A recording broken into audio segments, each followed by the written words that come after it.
السلام علیکم ورحمۃ اللہ وبرکاتہ۔ بزرگان محترم اور عزیز میرے دینی بھائیوں، حضرت مولانا احمد علی لاہوری رحمۃ اللہ علیہ ایک جملہ ہے، فرماتے ہیں کہ پورا قرآن کریم کا خلاصہ 3 چیزیں ہیں: ایک اللہ کی عبادت، رسول اللہ کی اطاعت اور اللہ کے مخلوق کی خدمت۔ کہا کہ یہ پورا قرآن کریم کا نچوڑ ہے، یہ پورا قرآن کریم کا کیا ہے؟ نچوڑ ہے۔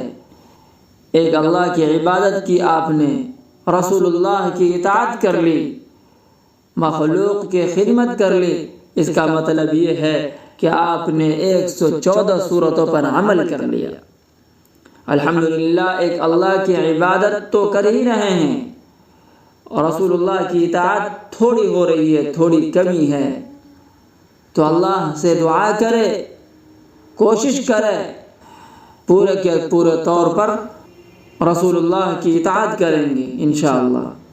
تیسری چیز، اب یہاں ہم یہ نیت کریں کہ اللہ کے مخلوق کی خدمت کرنی ہے، رب کو راضی کرو عبادت کے ساتھ، شاہ عرب کو جناب محمد الرسول اللہ کو راضی کرو اطاعت کے ساتھ، اللہ کی مخلوق کو راضی کرو خدمت کے ساتھ۔ عبادت اللہ کی، اطاعت رسول اللہ کی، خدمت خلق خدا کی، تو یہ پورے قرآن کریم کا خلاصہ ہے، یہ پورا قرآن کریم کا نچوڑ ہے۔